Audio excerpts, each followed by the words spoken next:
Hello everyone, this is the first video of my series of videos on Azure Container Apps. It is a serverless platform for building container-based microservices.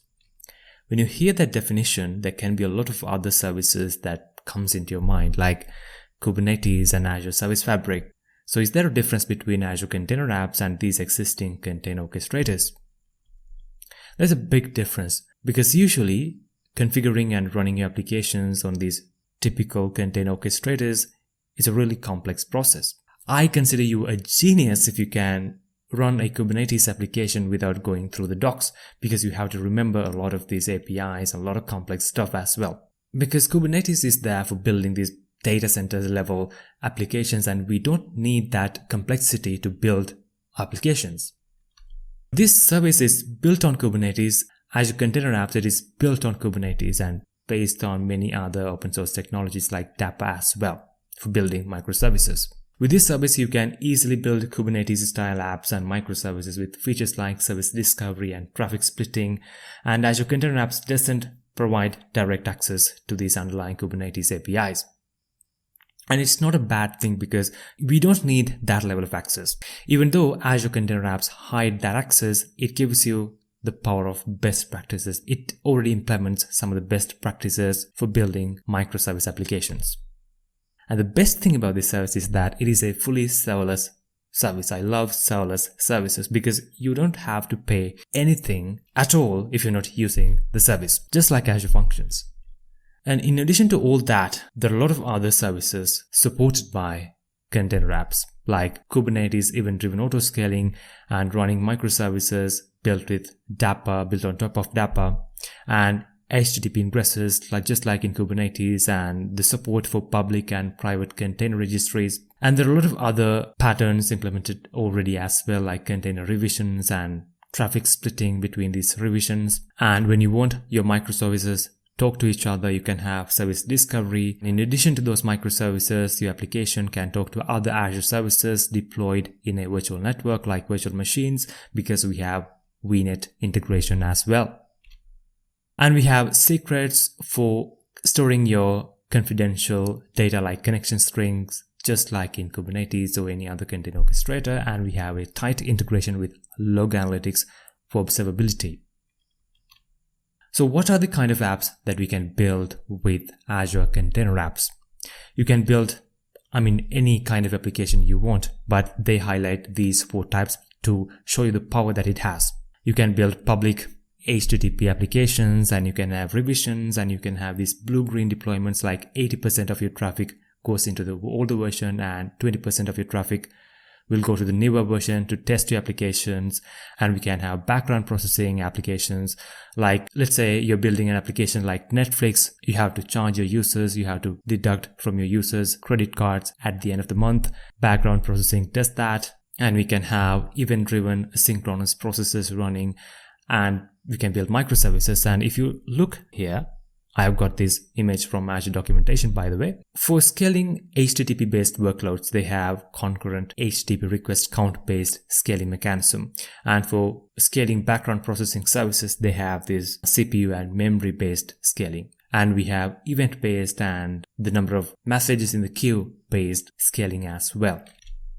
Now, if you look at the high level organization of a container app, we have the Container Apps environment, and inside of that Container Apps environment, we have the Container Apps. Just like in Azure App Services, we have App Service plans, and inside of that App Service plan, we have App Services. The same concept applies here as well, because after creating the environment, there will be one resource per environment, and when you create applications, there will be other resources inside of that resource group.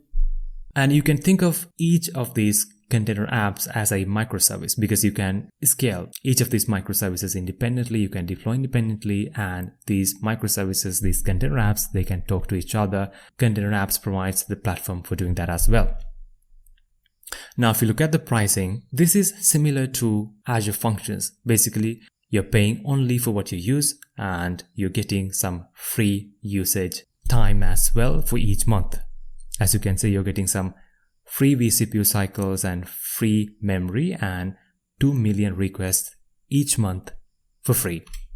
And after going through that free quota that they offer, you have to pay $0.4 per million requests.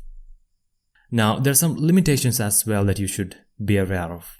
You can't have containers that require root access. If the container does that, it will be terminated. And currently this supports Linux-based containers only. And it's not a bad thing. I mean, I don't think we use Windows-based applications for building our microservice-based applications, because even .NET, they support Linux containers. Now that we understand what Azure Container Apps are, let's build our first application and deploy with Azure Container Apps. Let's get started.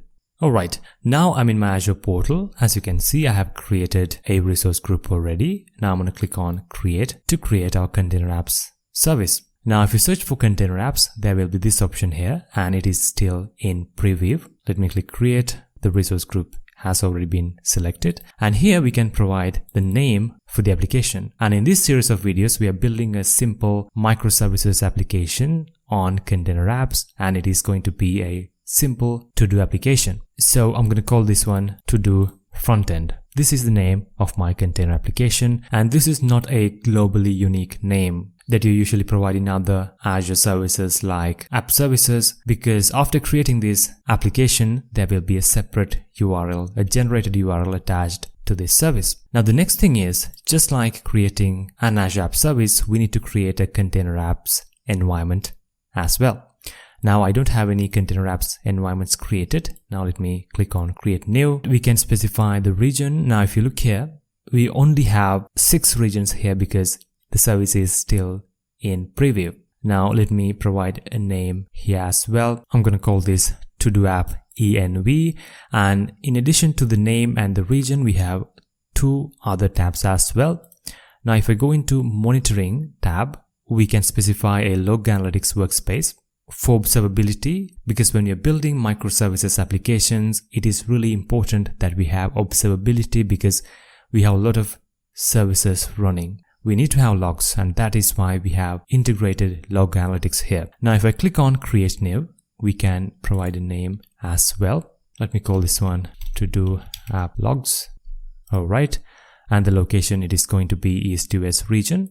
If we go into networking tab, we have the option to integrate with an existing our own virtual network that we manage. If you're going with this option, as they say here, this will allow your application to interact, to work with other Azure resources that you have in this virtual network, or you can even have your on-premises users access this app service environment through this virtual network. When you enable this setting here, there will be a new resource group, there will be an additional resource group created, and that will have load balancers and a lot of other VNet resources. And this option, it's going to cost you a little more as well because you have the ability to manage those services. I'm going to touch this one in one of my upcoming videos, but in this video, we're not going to touch this feature. So I'm going to go with no. Let me create this service. Alright, as you can see, we have the new to-do app environment and to-do frontend as our container app name. I'm going to click next. As you can see here, we can use a quick start image, and this is a good thing. We'll know whether this environment works or not right after building it. I'm going to go with this option here. I don't have any tags to add. Alright, now we have all this information here about this application that we're going to create. We are hosting it in this subscription in this resource group.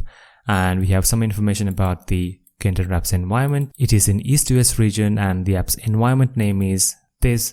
We have log analytics workspace integrated, and we have default virtual network, Microsoft managed virtual network basically. And we have image source. It's a quick start image from Microsoft, and this one is important. I'm going to touch this in one of my upcoming videos. Number of CPU cores. As you can see, this is kind of a weird way of providing CPU cores. I'm going to touch this in one of my next videos. And we have ingresses and port 80 open as well for us to access the application. Alright, now let me create the service now. As you can see, the deployment is complete now. I'm going to go into that resource. Let's start with the resource group. I'm going back into the resource group. We have 3 resources in East US region in this resource group. We have Azure Container Apps environment and a container app inside of this container apps environment, and we have a log analytics workspace as well. Now if I go into the container apps environment, nothing much is here to see. We have one container app and we have one tab here. These are all typical Azure features that are not specifically related to container apps.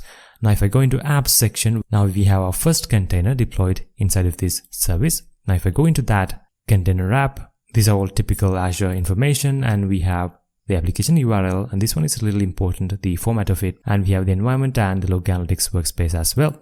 Now if I click on this link here, as you can see, this is our first application running in Azure Container Apps. Now if you look at the URL format here, we have Azure Container Apps.io, and we have the region here, and we have the unique identifier for the environment, and we have the name of our container app. Now I'm going back. Now if you look here, there are a lot of things that we can study in this series. Now that we have deployed this Hello World Start container, it's a little boring, right? Let's try to deploy our own application to container apps now. I've just opened Visual Studio, and let me click on a new project, and then ASP.NET Core MVC Web App. I'm going to click next, and then let me change the location, and I'm going to call this To-Do App, the solution name, and the project name is going to be To-Do App.frontend, because there will be other projects that will be created in this solution later. Now I'm going to click next, and then I'm going to go with .NET 6. I'm going to create the project now. Alright,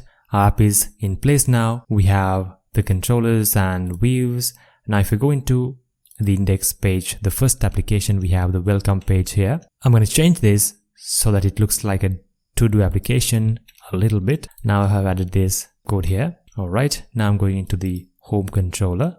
I'm going to add this to-do class, and then I'm going to return this hard-coded list of to-dos to the UI. Alright, now we have our application in place. Let me change this to 2. Alright, the next thing that I'm going to do is I'm going to add Docker support to this project. Let me click on Docker support now. Alright, the target OS, it's going to be Linux. As you can see, we have a Docker file inside of my project now, and it's asking me whether I want to start my Docker desktop. I'm going to go with yes.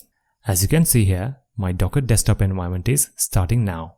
Alright, I'm going into the application, and then I'm going to publish it. I'm going to publish this application into Docker Hub, the public Docker registry. You can go with Azure Container Registry as well. I'm going to go with this option here, and then I'm going to go with Docker Hub. We have to authenticate ourselves to Docker Hub. Now let me enter my credentials here.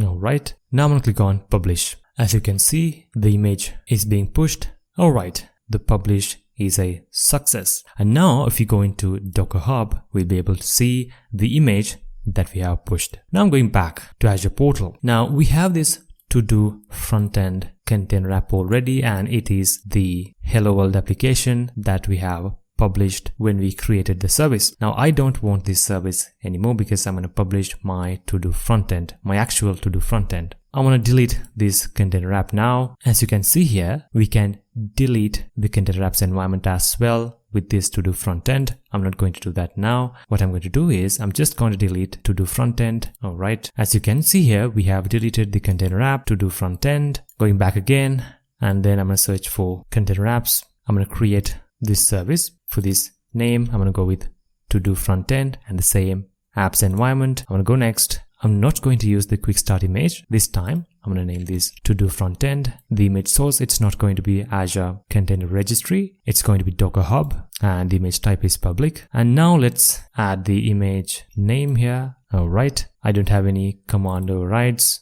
And the CPU and memory, I'm going to go with the smallest version here. And then I'm going to enable HTTP ingress for this application and accepting traffic from anywhere, and the port is 80. Alright, now I'm going to create this container app. Our deployment is now complete. Now I'm going into the resource, and we have the application URI. I'm going to click on it. Alright, as you can see here, we have hosted our own application on Azure Container Apps. Awesome, right? Now in this video, we have created this to-do front-end and we have hosted our own application. As you can see, in my next video, I'm going to show you how to create the backend for this application. And in that video, I'm going to show you how these containers can interact with each other. If you have any questions or comments, please let me know down below, or suggestions as well, please let me know. And don't forget to like this video and subscribe if you learned something new today. I will see you with another video like this. Thanks for watching.